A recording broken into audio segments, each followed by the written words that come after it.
And I'm going to go back again. Mrs. Please. I'm going to go back to the analogy of when I was a boy and I used to go to my godfather's ranch. I think I told you about my godfather's ranch. Remember I told you that we used to go there in the summer and then they used to irrigate the alfalfa. You know, there's alfalfa and we got a lot of water. And they had a well that was in a kind of a valley. And then there's a pipe that used to go from the well and they used to a pump there, you know, a gasoline pump.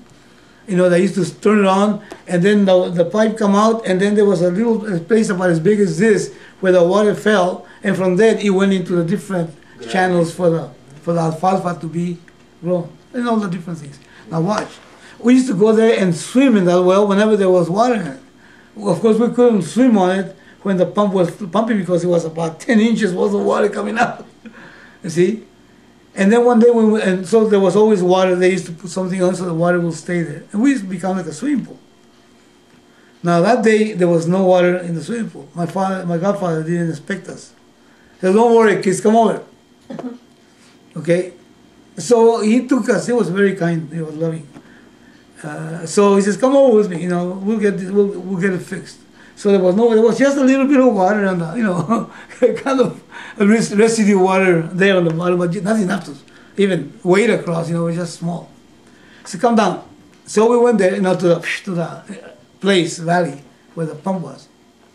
He says, okay, we're going to get some water up there. And then he says, here, Louis. He said, take a bucket. I said, what? And I knew there was water because I could see the thing shining way on the bottom of the well. And I said, take a bucket. I thought it was not get water. I said, but no, we want to have enough. I thought he was making trips or buckets to be able to fill that thing. No, we're going to get some water. And I says, and go up the hill to the beginning of to the mouth of the pipe. Okay, and then get some of the little water that's in the pool. He said, fill your bucket. I said, well, yeah, look, we're not trying to get water out of the pool, we're trying to put water into the pool. Listen, just do that. And when I tell you, you put the water, and then my brother said, now you stay on the top of the hill and watch him, and then I tell you to tell your brother to put the water in the pipe. And he said, this guy is crazy, what is he talking about? Well, he wants me to take water out of the pool, the little water he has, and put it back into the well. It was crazy.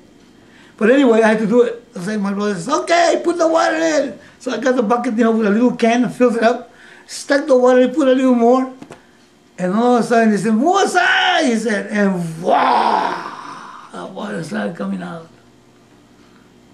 And talking about, this is 10 inches worth of water coming out. He said, how does that thing work? Of course, we can give the dynamics of how that thing works, you know. But the idea is action, karma, based on dharma. Dharma means obeying the laws. Here, gravity was working. You know, there was I don't know what it is, when the water comes in, it fills up a little bit and doesn't create, it doesn't, the vacuum or whatever it is. Air breaks down, yeah, right. Water. Well, in the same way, karma is needed for the aviveki. There's a law. There's a law, and the same law applies to the person. Same law. So you have to actually get rid of the sloth, Yep. get rid of the inertia, Yep. and put some inertia in it, whatever you call that. Put some activity in it, and then the activity has to be following a particular order, particular law. It has to be dharma. The person, and if you don't know how, I didn't know what. But I was listening to my guru. It was my teacher or my priest, my godfather. I didn't know what the heck I was doing. Well, you know what? That little action gave us an amazing swimming pool for us to play for 2 weeks, 3 weeks we were spending there. So, in other words, everything that was already there, and all the latent potency, which was all the water that was in the well just came out, my God. So human beings somehow, without realizing it, block the flow. Yes. That without intending any fun, that's a prime example. That's right. So action primes. Primes the pump. That's what I meant, by allowing tamas to disappear, and you have no choice. You got to do karma. The law, dharma. And then it has to be done in a particular way, dharma. And then with that, let me tell you, then all the possibilities become manifest. We have to listen. Because God is right there. God means in this case the water and the water of the well. And then, you had a little water, you could play and splash in that little water, but that's nothing like God. When the water came out, and we had a little swimming pool, and it was just fun. They can really, really play. Otherwise, you're not playing, you're being played by circumstances. Anyway, so this remind me about that. It's so important. And the lesson of that little story, this happened 60 years ago, my God. Yeah. Yeah, but in the Gita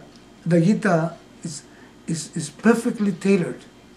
Is the best psychotherapy a person can have. If a person just heeds to it. Heed is a person, if my mind just heeds to it. Like I had to heed to my father, to my godfather. I didn't quarrel with the guy.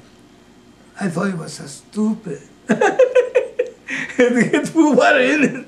And I tell you, it worked, my God, it worked. All right? Why? Because, you see, look at this, please. This is why it's so silly.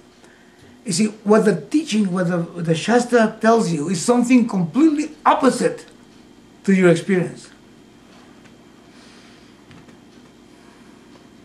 The Shastra tells you what the Shastra unfolds is completely crazy. It doesn't make any sense from the standpoint of your experience. That the nature of yourself is that because of which the universe is. That's so crazy. I said, wait a minute. When I got here, the universe was already here. How can I be the creator of the universe? That this separation that I feel is completely a mistake. There's no separation whatsoever. He said, wait a minute, everything is telling me there's separation. So I need to believe my Guru, the Shastra. It is God Himself. And say, well, maybe it is true. Maybe it is true. I have to give you the benefit of the doubt. But for that, my mind needs to pick up and say, wait a minute. I need to be aching somewhere, and I need to put the solution to the ache where it belongs. I need to develop some viveka. Anyway.